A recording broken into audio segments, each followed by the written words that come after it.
Hey guys, in this video we'll be learning the lesson the story of village Palampur. The village Palampur is like a lesson. It's a very interesting lesson. Pretty much economics is like um, the zone that we can understand and relate the most because it's really interesting too. So let's get started and let's start by saying village Palampur is not real. It's an imaginary world. It is just where is it? It's somewhere here. Yeah. See the story of Palampur, an imaginary village. Okay, so let's start. So let's see the overview, what we're going to read and all that. So the purpose of the story to introduce some basic concepts relating to production, and this we do through a story of a hypothetical village called as Palampur. Hypothetical means not real. But this is what is happening in many villages and all that. And farming is the main activity in Palampur, right? In pretty much all villages, farming is like the main activity or like the main jobs for a lot of people. And whereas several other activities such as small scale manufacturing, dairy and transport and etc., there are like so many things that we can do. Like the small scale manufacturing means the handicrafts or making jaggery, which they do not need like big machines. They can do with the help of their family. That's pretty much small scale. And dairy farming means milk and all the dairy products and all that. And transport means taking the goods that are made by the people and giving it to the shops. Okay, and they are carried on a limited scale. So these production activities needs various types of resources. So whatever you want to make, for example, you want to have a candy business. For that candy business, you need to have some raw materials like sugar, flavoring, food color and all that. So those are some natural resources, and some of them are like man-made resources too. And the next thing you need is labor, some human effort, some physical effort to put in, people to work in, and you have to plan. That is an entrepreneurship, and you will need money. Entrepreneurship means you have to plan the land, the labor, all the capitals to make it into a product is called as we'll see that it's just an introduction.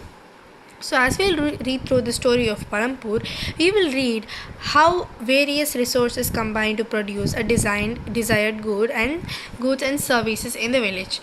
Okay, so let's see the introduction.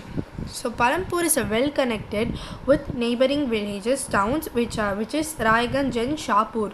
So Raiganj is a big village and it's 3 kilometers away from Palampur, and the all-weather road even connects the village from Raiganj, and further the nearest transport small town.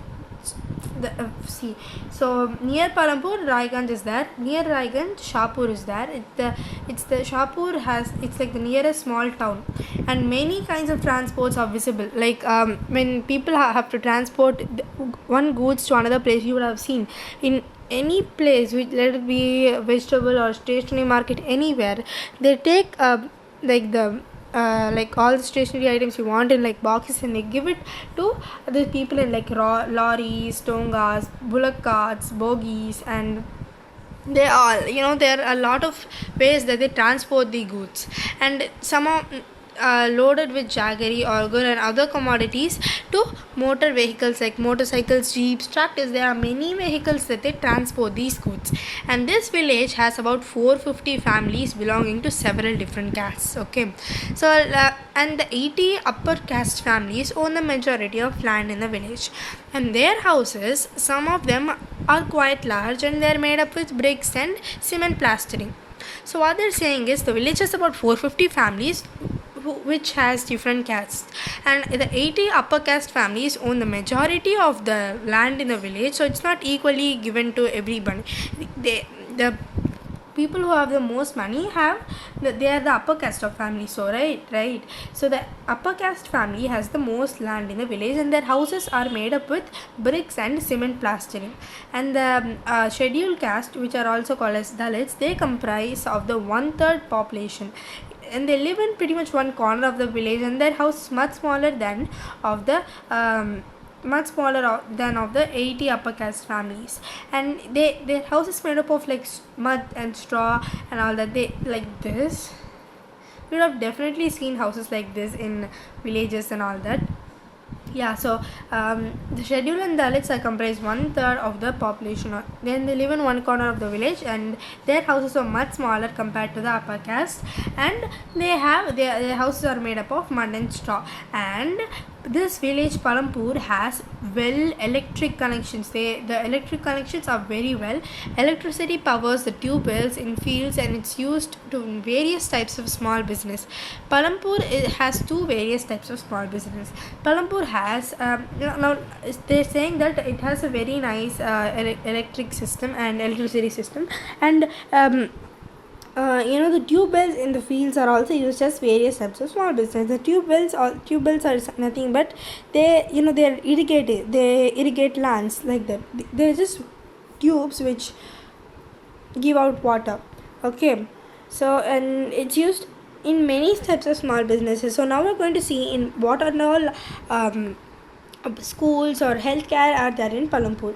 So there are in Palampur there are two primary schools and one high school, and there is a primary health center run by the government and one private dispensary where the sick are treated. The primary healthcare center is run by the government and one private dispensary where the sick are treated. Okay, obviously this means sick are only treated, but they are telling that private and public is also there, one private and one public. Okay, and then the description above shows that Palampur has fairly developed system of roads, right? Transport, yes, the tongas, jeeps and all that, and electricity, yes, tube wells, right? Because of tube wells and the irrigation process is made easy, and the schools are also good, and there are like two primary schools and one high school. It's good, and a healthcare center, very good. And they compare these facilities with those in your nearby village, or when you go to your villages or something, you can compare it. Okay, and if that's possible. And the story of Palampur, an imaginary village, will take us to different types of production activities in the village. In village across India, farming is like the main production activity. The other production activities referred to as non-farm activities, including small manufacturing, transports, shopkeeping, etc. So what they're telling us here is, we know that the farming is one of the main like occupation of a lot of people in the village, but there are non-farm activities which are also jobs for many people, not only in villages, in cities also. Non-farm activities are very much there, right? So let's see, what are non-farm activities. Non-farm activities include like shopkeeping, like the small shopkeeping places where they they have small shops where they keep like biscuits, jars of biscuits and all everything, pretty much everything we need, like tea packets or coffee packets and soap and everything like that. You would have seen like a small market, right? A small retail market, we say. You can google it and see what's a retail market, and we shall take a look at both of these types of activities and learn a few general things about production. So let's get started. So now only the lesson is starting. It start getting interesting, right? So now let's see the organization of production. The aim of production is to produce goods and services that we want, and there are 4 requirements for production of goods and services. What are goods and services? Goods and services are whatever we need. Goods are the things we need, and services are the service that people do and which will also be useful to us, right? For example, the services means when you're in a restaurant and people are coming and giving you the food that you ordered, that is even a service, right? And the first requirement, when you want, for example, let's take, you want to make a candy business, you want to start a candy business. So the first thing you'll need, without land you will build your candy in clouds or what? No, right? You need some land. The land is the first requirement, and the natural resources such as water, forest and minerals and raw materials and all the things are very important. So the first requirement is land. The second requirement is labor, that is the people who work, people who do the work. So you see that the people who are working in this factory, for example, they are the laborers. They put like physically they work physically, so that they are laborers. And some of the production activities required skills. They need skill how to do it, and some of them will they have to perform the necessary tasks. That's what they need. And the production activities required highly educated workers to perform the necessary tasks, or people who can do the normal works. For example, if there's a shop and the person has to know what and all to do in there, right? So if they just teach them, that will be enough. But if you want, there should be a person who is well educated in some cases, and there should be some normal people too. They're saying that labor is necessary for production, and labor is pretty much abundant in India, to be precise, and in all villages too labor is abundant for farming mainly. We'll see about that. And the third requirement is the physical capital. That is the variety of inputs required at every stage during the production is called as the physical capital. So under physical capital we have three, which is the working capital, the fixed capital, and the human capital. So first, see what's the fixed capital. The fixed capitals are like now let's change for so the fixed capital, let's change. For example, you wanna build a building, and for that you need some tools, you need some machines, you need some you need some big tools and machines and all that, right? Like hammers and all that. And the tools which are there, let them be like the very big tools, or let them be simple tools. They are they they won't get ruined after you use it for one use, right? You can keep on building 2 to 3 houses with them. They won't get ruined that easily, right? So they can be used, the production of they can be used for over many years. They are called as fixed capital. They won't get ruined for just using it for the one time. You can use it for many years, so they are called as fixed capitals. And working capital is the opposite of it. So raw materials, for example, you want to make an omelette. For an omelette, what you need an egg, and you'll need a gas stove, and you'll need salt and pepper, right? For that you'll need the utensils of, when you're making the omelette, you need utensils, right? You don't throw the utensils after one use. You'll keep them for many years. After you eat, you wash them and you keep it. You won't throw them, right? So they are working capital. So also some money is also always required during the production to make payments and buy other necessary items. So raw materials and money are in hand are called as working capital. Okay, so you have to keep on buying them. So you can't, for example, if you're having a restaurant, you have to keep on buying things,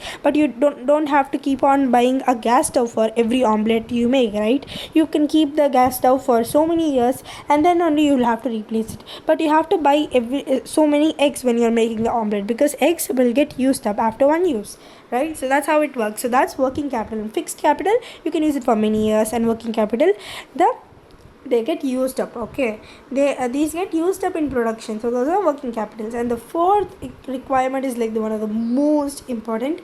You need to know and the knowledge and the enterprise to be able to put together the land, the labor, the physical capital to produce an output, right? You know that you need land, you know that you need physical capital, you know there's working capital, there is fixed capital. You need to put all these together to get an output, and that output you sell in the market. And these days you have to sell in the market, right? And who will sell it? It's humans. Human capital, that's you'll learn more about in the next chapter. So human capital is one of the most important things. So every production is organized by combining land, labor, physical capital, working capital, human capital, and all of these, and fixed capital and working capital, all of these mixed together, you will get an output. So these are known as the factors of production. Without these, you can't make a product, right? So as we read through the story of Palampur, we'll learn more about the first three factors of production. For convenience, we will refer to the physical capital as the capital in this chapter. So we'll see a lot more about these, you guys. This is a very interesting lesson. So we'll see in the part 2. Make sure you go and see the part 2 of this chapter. So the part 2 of Village Palampur will be uploaded as soon as possible. So make sure like and subscribe for this video, and make sure, I hope you guys understand what I was saying. So thank you so much for watching. Bye.